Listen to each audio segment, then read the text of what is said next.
પ્રતિમા ઉપર હતો તો ભાઈ કેમેરો ગાયબ થઈ ગયો અમારી કેમેરા ઉપર હા ગાયબ થઈ ગયો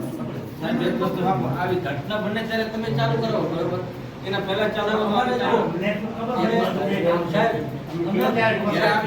તમે કોઈ કોન્ફરન્સમાં બોલવા નથી માંગતા પણ મારે કહીએ સાહેબ એક ને એક બનાવ બને અમારી હવે બાબા સાહેબ આંબેડકર પ્રત્યે અમારે અમારે ભગવાન માની લીધું તમે સાંભળો અશોકભાઈ સાંભળો મને જે મુદ્દા કરવાના છે એ કેમેરો લગાડવાનો છે બરાબર તમે લગાડતા તો જોઈન્ટ કરાવી દો તમે કહો એમ તમે લગાડો જોઈન્ટ કરાવી દો બરાબર બીજું ઉપર ગીલ કરવાની છે ઈ બે ત્રીજું કયું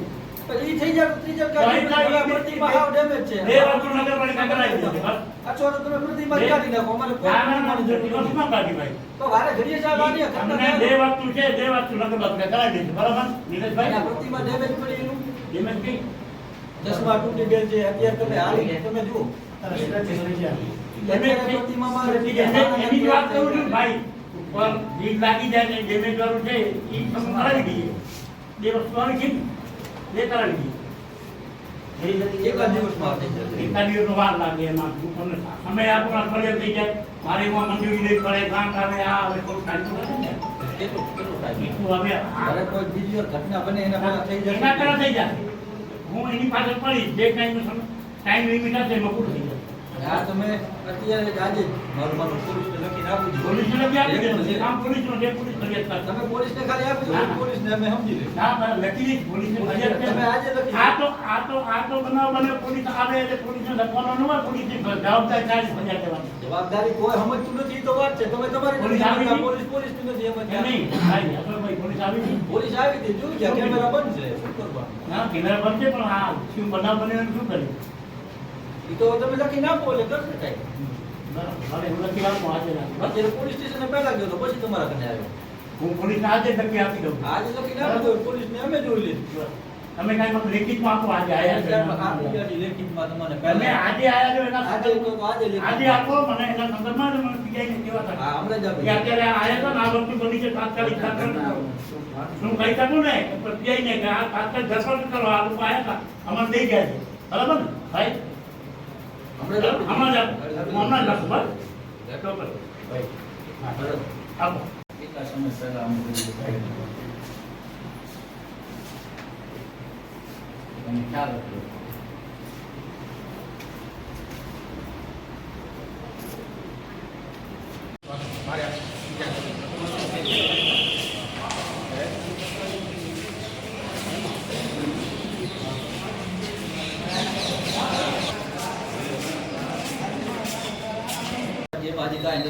સ્વીકારવી પડે તમે કાંઈ નથી કર્યું કાંઈ નથી કર્યું મેં મુખ્યમાં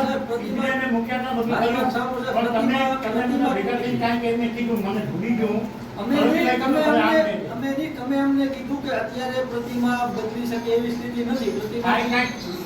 અમારું કામ કરવાનું બીજો ઓપ્શન આપ્યો સાહેબ તમે અમારું કામ કરવાનું રાત હતી રિપેર કરાવી દો ગ્રીનિંગ કરાવી દો ઊંચું તમે સીસી કેમેરા લગાવી દો એક કેમેરો થાય 4 થી 5000 રૂપિયા એ પૈસા અમે આપીએ એને કીધું પાછું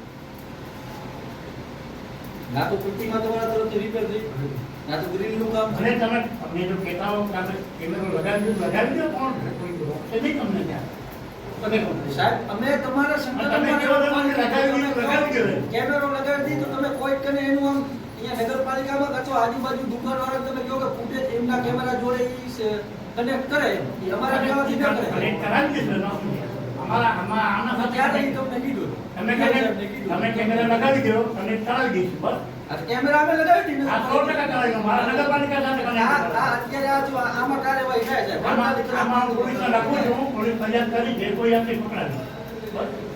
આ કેમેરા બંધ છે એના કારણે જ્યાં ઘટના બની ને કેમેરા અહીંયા થઈ ત્રણ વાર કેમેરા છે બંધ પડ્યા નથી એમાં કેમેરા પ્રતિમા ઉપર જ હતો કેમેરો જ્યારે આને રાત્રે કે જાય બધા નગરપાલિકા નાખેલા હતો બરોબર ને આ ગામ કને ફંડ કરી એ કેમેરા અમારો નગરપાલિકા એ 16 નો છે કોર્ટનો નથી રજૂઆત તમે ક્યારે કરી તમારી કને રજૂઆત કરી ફોટો તમને શું એની કોર્ટનો જે 16 નો છે ને એ પ્રતિમા 2016 માં લગાવી છે આ રજૂઆત તમે લખો તમને આયા ત્યારે તરત કરી છે 10-15 દિવસ ત્યાં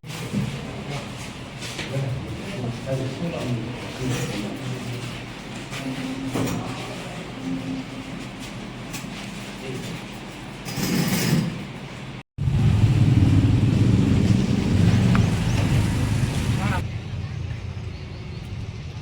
लेंगे यहाँ पर निकाल नीचे हाथ कर राम नहीं बोले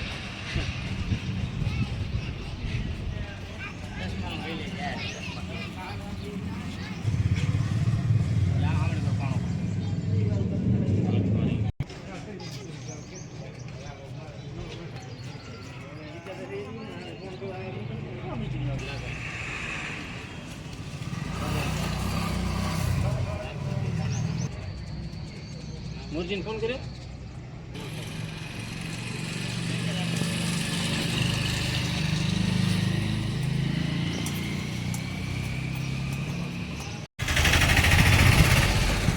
રાપર નગરપાલિકાની ભયંકર બેદરકારીના કારણે તેમજ અહીંના વહીવટી તંત્ર અને પ્રશાસનની બેદરકારીના કારણે